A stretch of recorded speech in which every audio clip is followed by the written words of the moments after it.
आऊज़ुबिल्लाहि मिनश्शैतानिर्रजीम बिस्मिल्लाहिर्रहमानिर्रहीम। अस्सलामु अलैकुम वरहमतुल्लाहि वबरकातुहू। Islamic library studio YouTube channel से हुज़ूर शेखुल इस्लाम डॉक्टर मोहम्मद ताहिरुल कादरी की किताब तज़किरे और सोहबतें के मुताला के साथ आपकी खिदमत में हाजिर हैं। आज की नशिस्त भी पिछली 3 नशिस्तों से ही मुंसलिक है। हुज़ूर गौसुल आज़म शेख अब्दुल कादिर जिलानी रहमतुल्लाह अलैह के इरशादात आलिया, ये हमारा आज का मौजू होगा। तो आइए अपने मुताला का आगाज़ करते हैं। आपके इरशादात आलिया में से बाज़ कल्बी मकशूफ़ात और रूहानी इल्हामात हैं। उनमें अहले सफ़ा और तालिबान राह हक़ के लिए बड़ी अहम तालीमात और हिदायत हैं। वो अल्लाह ताला की जानिब से आपके कल्ब अनवर में इल्का हुई, जिनमें से चंद ये हैं। आप रहमतुल्लाह अलैह फरमाते हैं, बारी ताला ने मुझे फरमाया, ए अब्दुल कादिर, जब तू किसी शख्स को फ़क्र की आग से जला हुआ और फाकों की कसरत से शिकस्ता देखे तो उसकी नज़दीकी इख्तियार कर, क्योंकि मेरे और उसके दरमियान कोई पर्दा नहीं।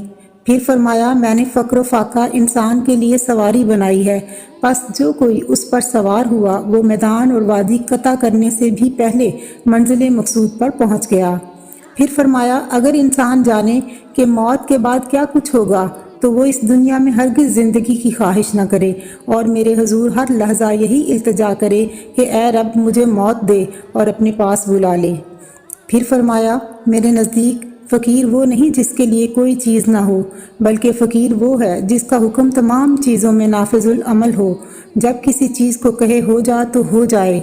फिर फरमाया, अपने दोस्तों और हम मजलिसों को कह दे कि जो मेरी हुजूरी का इरादा करे बस उस पर फ़क्र इख्तियार करना लाजिम है। इसके बाद फ़क्र अल-फ़क्र है, बस जब फ़क्र तमाम हो जाए तो वहाँ कोई नहीं होता सिवाय मेरे। फिर फरमाया, अपने दोस्तों और हम मजलिसों से कह दे कि फ़ुकरा की दावत को गनीमत जाने, क्योंकि वो मेरे पास रहते हैं और मैं उनके पास हूँ। फिर फरमाया, अम्बिया और मुरसलीन के अलावा मेरे ऐसे महबूब बंदे भी हैं कि उनके हालात से कोई अहले दुनिया वाकिफ़ है, ना अहले आखिरत, ना अहले जन्नत, ना अहले दोज़ख और ना मल्को रिज़वान ही वाकिफ़ हैं। मैंने उनको ना ही जन्नत के लिए बनाया है, ना दोज़ख के लिए, ना सवाब व अज़ाब के लिए, ना हूर व कसूर के लिए और ना ही गिलमान के लिए बनाया है, बल्कि सिर्फ़ अपने लिए बनाया है। बस उनको खुशी और मुबारक हो जो उन पर यकीन लाया, अगरचे उनको पहचानता भी ना हो। फिर फरमाया, ए अब्दुल कादिर, तुम्हें मुबारक हो, तू उन्हीं में से है और उनकी अलामात दुनिया में ये हैं कि उनके जिस्म खाने पीने की कमी से और उनके नफ्स ख्वाहिशात नफसानी से और उनके दिल विसाविसे कल्बी से और उनकी अरवाह लज़्ज़ात से जल चुकी हैं। बस वो हयात अब्दी में हैं और वो मेरे दीदार के नूर से कुश्ता हो चुके हैं। फिर फरमाया, अगर सख्त गर्मी के रोज़ कोई प्यासा तेरे पास आए और तेरे पास ठंडा पानी मौजूद हो और तुझे ज़रूरत भी उसकी ना हो, फिर अगर तू उससे पानी रोके रखे तो तू कंजूसों में से सबसे ज़्यादा कंजूस शुमार होगा। बस मैं कैसे अपनी रहमत से उन गुनाहगारों को रोके रखूं जो तौबा करते हुए मेरी रहमत की उम्मीद लेकर मेरे पास आए, जबकि मैंने अपने बारे में लिख दिया है कि मैं ज़्यादा रहीम हूँ। फिर फरमाया, मेरे गुनाहगारों को मेरे फजलो करम की और मुतकब्बिरों को अद्दो इंतकाम की खबर सुना दो।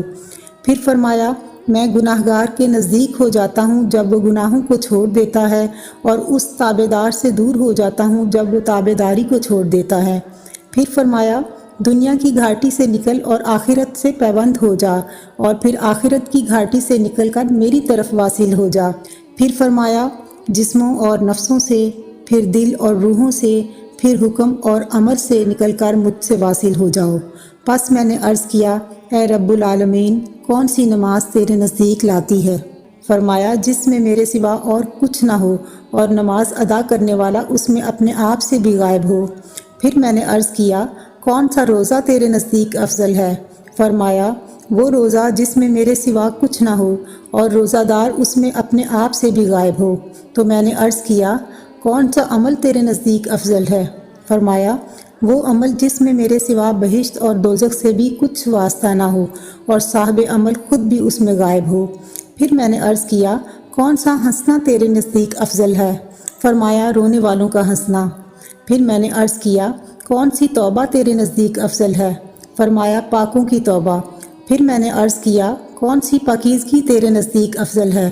فرمایا توبہ کرنے والوں کی پاکیزگی۔ پھر مجھ سے فرمایا گیا مجاہدہ مشاہدے کا ایک سمندر ہے اور واقف کار اس کی مچھلیاں ہیں، پس جو کوئی مشاہدہ کے سمندر میں داخل ہونے کا ارادہ کرے اس پر لازم ہے کہ مجاہدہ اختیار کرے۔